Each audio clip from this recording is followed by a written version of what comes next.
I want you to think about the last time you asked your child to do something and they didn't do it. Maybe you asked them to put their shoes on. Maybe you asked them to come to the table. Maybe you asked them 3 times. One of the biggest parenting frustrations isn't really about behavior at all, because hearing you isn't actually the same thing as listening to you. Every parent knows this moment. You're making dinner, your child's playing on the floor. You say, "Please put your toys away," and nothing. You say it again, nothing. You walk over, they're still playing. And now you're frustrated because from your perspective, they ignored you. Many parents interpret this as a discipline problem. They assume they're choosing not to listen. They're testing boundaries. They're ignoring me on purpose. Sometimes that can be true, but very often, especially in young children, something else is happening because listening isn't actually one skill. It's a combination of attention, language, understanding, memory, and self-regulation working all together. And when one of those systems is still developing, it could look a lot like not listening. One of the biggest misconceptions parents have is assuming that hearing and listening are identical. They're not. Your child may hear every word you say, but listening requires more. They have to notice your voice, shift attention towards you, process the words, understand the meaning, decide what action is required, and that's a lot of work. Adults do this automatically. Children are still learning how. So before assuming your child ignored you, ask, did they truly process what I said? Hearing is automatic. Listening is developmental.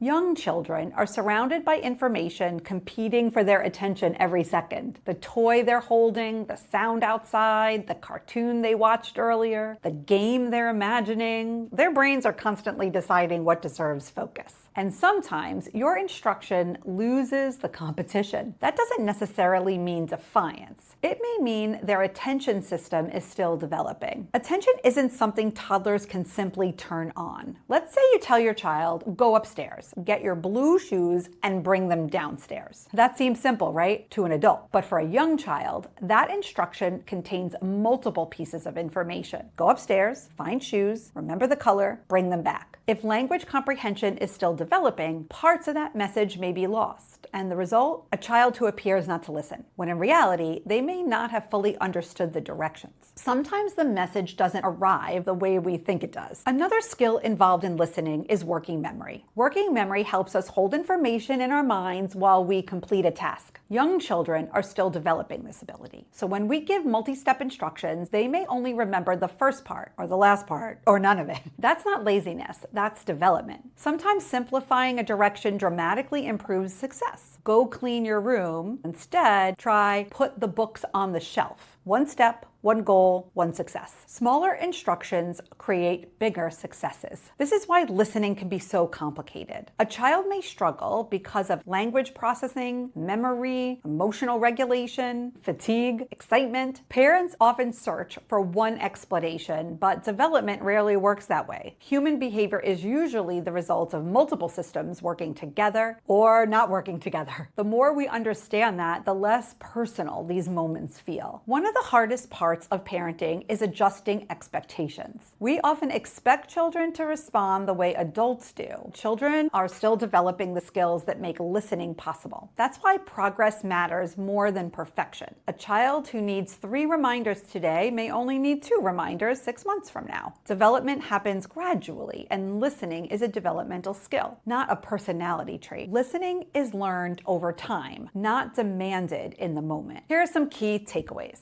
Get your child's attention before giving an instruction. Say their name, make eye contact, reduce distractions whenever possible. Use one-step directions whenever you can. Break bigger tasks into smaller actions. Give processing time. Children often need a few seconds longer than adults expect. If this helped you rethink what not listening might actually mean, subscribe to our channel. We break down child development in ways that are practical, grounded, and actually useful in the real moments parents deal with. If there's parenting situations that keep coming up in your home, leave it in the comments. It may become a future episode of the things no one tells parents.